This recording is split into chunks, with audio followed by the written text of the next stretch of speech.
السلام علیکم۔ محترمہ آسیہ عمران صاحبہ نے اپنی ایک تحریر میں ایک واقعہ بیان کیا ہے۔ وہ لکھتی ہیں کہ یہ واقعہ 12 سال پہلے کا ہے کہ میں ایک خاتون سے باتیں کر رہی تھی کہ اس کا بچہ دوڑتا ہوا آیا، اس کے ہاتھ میں پاپڑ کا پیکٹ تھا جسے بے ہنگم انداز میں کھاتا جا رہا تھا، ساتھ ہی بتا رہا تھا کہ میں فلاں لڑکے سے چھین کر لایا ہوں۔ پھر آسیہ بہن کہتی ہیں کہ میرے لیے حیرت کی بات یہ تھی کہ ماں نے کوئی رد عمل نہ دیا، بلکہ مسکراتی ہوئی بتانے لگی، یہ ایسے ہی کرتا ہے، کسی کے پاس کچھ نہیں چھوڑتا، چھین کر کھا جاتا ہے۔ پھر آسیہ بہن کہتی ہیں کہ کچھ دنوں پہلے اسی خاتون سے سالوں بعد ملاقات ہوئی۔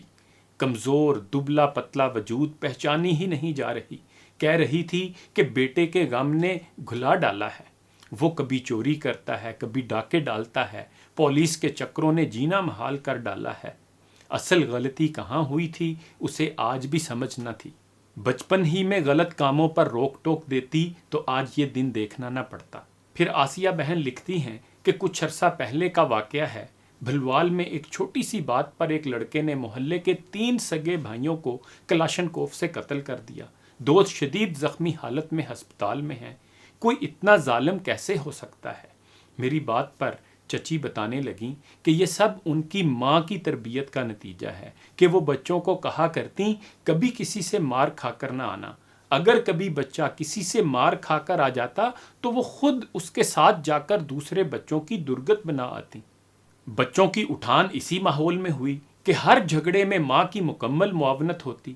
کوئی عورت ایسے بھی اپنی اولاد کو سپرد آگ کر سکتی ہے؟ حیرت سی حیرت تھی۔ ماں کو بیک وقت مضبوط اور حساس دل سے نوازنے والے رب نے اسے انسانی نمونہ بنانے کے مکمل ہتھیار دیے ہیں۔ جہاں وہ اسے سخت ترین حالات کے لیے بھی بخوبی تیار کر سکتی ہے تو دوسری طرف اسے ہاتھ کا چھالا بنا کر رکھنے کی غلطی کر کے زندگی کی تلخیوں کے سپرد بھی کر سکتی ہے۔ ماں کی وسعت قلبی ایک بچے میں عبدالستار عیدی کی روح ڈالتی ہے۔ یہ بھی سنا ہے کہ عیدی کی ماں انہیں بچپن میں 2 آنے دیا کرتی کہ ایک خود لینا، دوسرا کسی اور پر خرچ کرنا۔ دوسری طرف تنگ دلی ہے کہ آج کی ماں گھر میں بچوں کو بند کمرے میں کھلاتی، اسکول لنچ دیتے کہتی ہے، خود ختم کر کے آنا، کسی اور کو کھلا کر نہ آ جانا۔ ماں دل کی امیر ہو تو غربت میں بھی شان سے کھڑا رہنا سکھاتی ہے۔ مثال سراج الحق صاحب کی ماں کی ہے۔ جب بیٹے کو نئے جوتے نہیں دلا پاتی تو سر پر ٹوپی ٹیڑھی رکھتے ہوئے کہتی کہ اب کسی کا دھیان پھٹے جوتوں پر نہ جائے گا۔ خاندان کے لیے آرام و سکون تج دینے والی ماں کی زندگی میں بچے کے لیے بے مثال اسباق ہیں۔ بچہ جہاں ماں سے احساس کی دولت لیتا ہے وہاں ماں کے دائرہ کار کے کاموں سے لاپرواہ نہیں ہو سکتا۔ ماں کے چولہے سے بھی تعلق ہوگا تو اس کی قربانیوں کا ذائقہ بھی وہ چکھے گا۔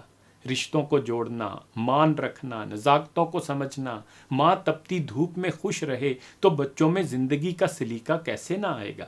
لہذا بچپن میں بچے کے ذہن میں مختلف بت بٹھانے کی بجائے انہیں ایک بہترین قدردان، حساس انسان کے سانچے میں ڈھالنا اہم ہے۔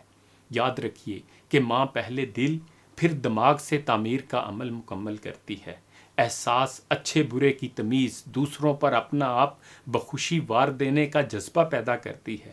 یہ عمل ماں جیسی بے غرض ہستی ہی سکھانے کے لائق ہے۔ توازن فکر و عمل میں باپ کا خصوصی حصہ ہوتا ہے۔ جہاں ماں کمزور پڑ جائے باپ ڈٹ جاتا ہے۔ سرفراز نواز کے اس شعر کے ساتھ اجازت چاہوں گا۔ باپ زینہ ہے جو لے جاتا ہے اونچائی تک، ماں دعا ہے جو سدا سایہ فگن رہتی ہے۔